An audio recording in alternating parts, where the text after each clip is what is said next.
Well, hey. Happy late night and early morning to all our favorite listeners. Thank you so much for tuning in to the 10-Minute Talk podcast with me, Aquisha. I am so excited to talk about, our topic for today because this one is near and dear to my heart. But before we do that, I just want to let you know that this episode is brought to you by Aquisha Harrison Company, where we provide professional and personal development to those who want to go beyond the status quo. Okay? Yes, people. Going beyond status quo is what we do, it's how we live, and we can't do that living by excuses. So if you want to set up a discovery call with us, go to bit.ly/Akeisha Harris, capital A, capital H. Okay? Now, oh, people. Something called excuses. It's almost like a bad word when I think about it because excuses are like made up lies, or they can be very legitimate reasons why you can't do something or why you didn't do something. It can be very, very legitimate, right? But they shouldn't be admissible or allowable, right? Let's come up with an excuse, a common excuse. I'm tired. Hmm. I'm tired could be very absolutely legitimate. Let's say we stayed up, let me say, let's say you had to get up at 6. You stayed up until 2 o'clock. And 6 o'clock came, you got up, you got dressed, you got your day started, and you're only operating on 4 hours, right? You had an important meeting that day, you missed it, or you had something important to do that day, and you just didn't do it. And your reason was, oh, I was too tired. Okay. Now, that could be all well and good. But too many times we look at the reason why, we look at the end result instead of being preventative. Okay. So in the beginning, if you knew that you had to wake up at 6, 2 o'clock is not a good time for you to go to sleep. If you're not one of those people who, needs a lot of hours. Like some people may need a minimum of 6 to function, may need a minimum of 8, may need a minimum of 5 to function. If you're one of those people who needs like a minimum hour, let's say 5, 6 hours, then if you're operating on 4 hours of sleep, that's just not going to work. You're going to be grumpy. You're going to be missing opportunities. You're going to be not alert. Your perspective, everything around you is going to be focused on fatigue and tired. Everything you do is likely going to be pointing towards your tiredness. Now, when you come up with that excuse, you think it's a good reason. Oh, I'm tired. I went to bed at 2. But you went to bed at 2. That was a personal decision that you made, right?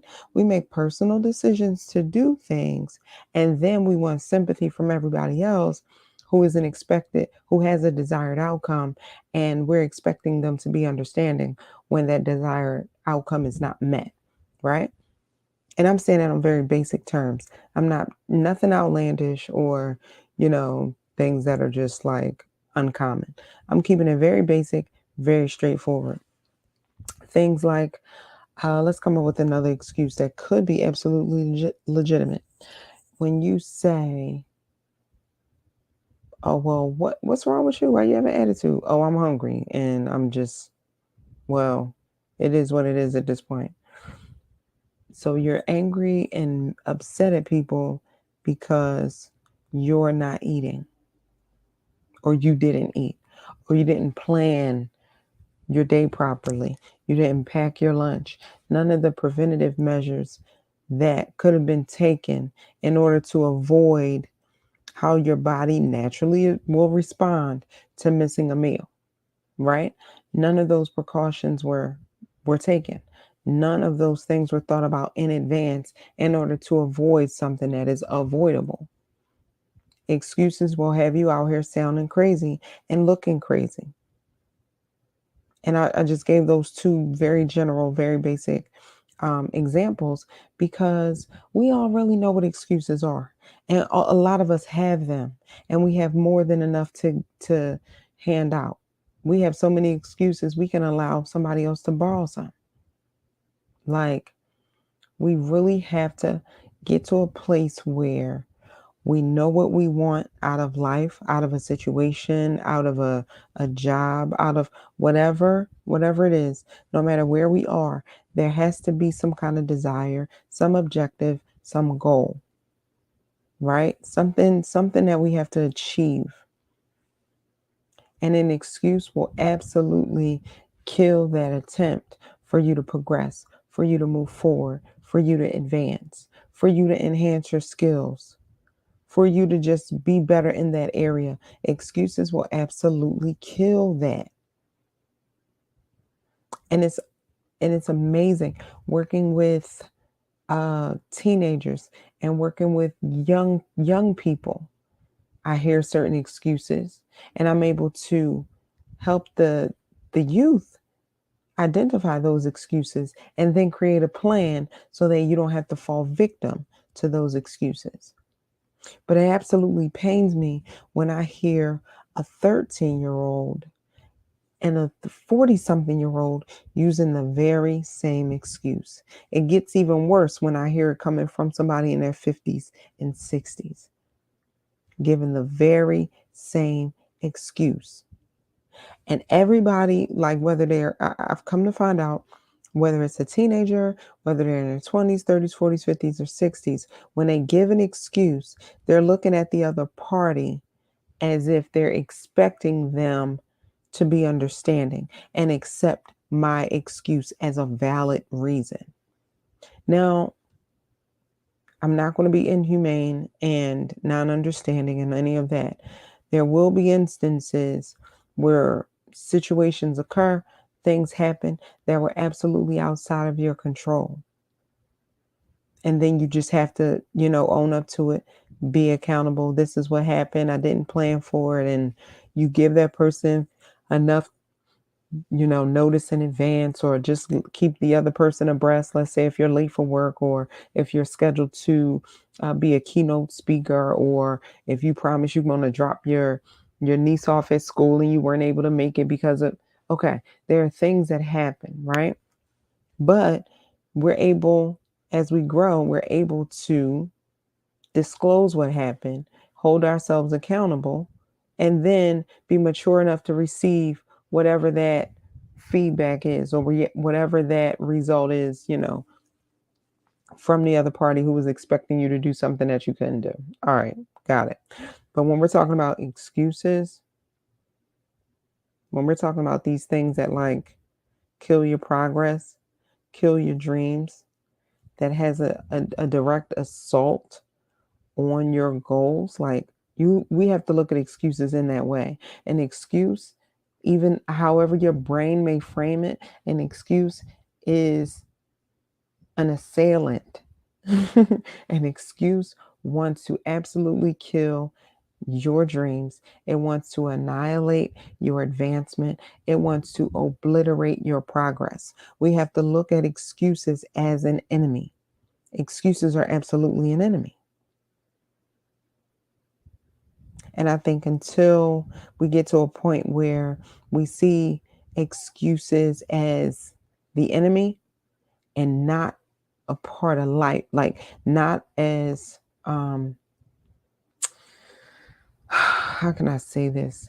Not them being so commonplace and just a part of life, and this is how things go. I think we depend on excuses way too much, and we depend on other people accepting our mediocrity.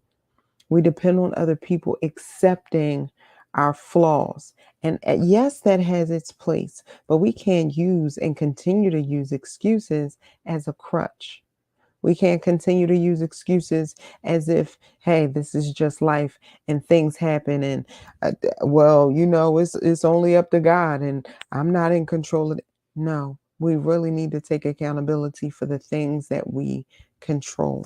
We really need to mature to a place where we understand that, hey, I could have done a better job preparing or planning, or I could have done a better job in my creating a system to avoid this. We really, really, really have to focus more of our time on action items. We have to spend more of our time completing tasks. We have to spend more of our time being focused. That's the only way we're going to combat these dream killers. It's the only way that we are just going to advance and actually see our dreams come to pass, actually see new levels of success in every area of our life. When we realize that excuses are killers, excuses do not have our future in mind. Excuses want to keep us exactly where we are. Excuses have no expectation for our growth. When we look at excuses like the enemy, which it is, okay? When we start looking at excuses as the enemy, then I'm pretty sure we would do a better job of focusing and executing and planning and preparing and really seeing our dreams come to pass. Yeah. We got to kill these excuses before they kill us in our dreams. Honestly, people. Okay? Off my soapbox. Thank you. I appreciate you for tuning in today. And please, please, please, if you're one of those people who you may give too many excuses and you may be comfortable where you are, not really you're uncomfortably comfortable, but because people accept your circumstance and they accept your reason, quote unquote reasons for not doing a thing, but you actually want to be better and you desire to go beyond the status quo, you need to set up a discovery call with us. Honestly, go to bit.ly/Aquisha Harris, capital A, capital H. Set it up, baby. Okay? Because we're here to help. We are here to help. Professional and personal development. We need to take our lives out of neutral. A lot of us need to be in overdrive at this point. Just to play catch up. Just to redeem the time that excuses have stripped us of. Okay, it's real out here. I'm excited though. And I just can't wait to work with you. I just absolutely can't, because we need to get to the root of these issues and not allow these excuses and weeds to debeautify us. Ugh.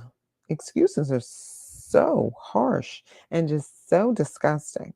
But I promise you, hon, when you set up a discovery call, we'll get that together and we can see how I'll be a better service to you, because you need coaches, you need mentorship, you need strategies, tools, techniques, resources.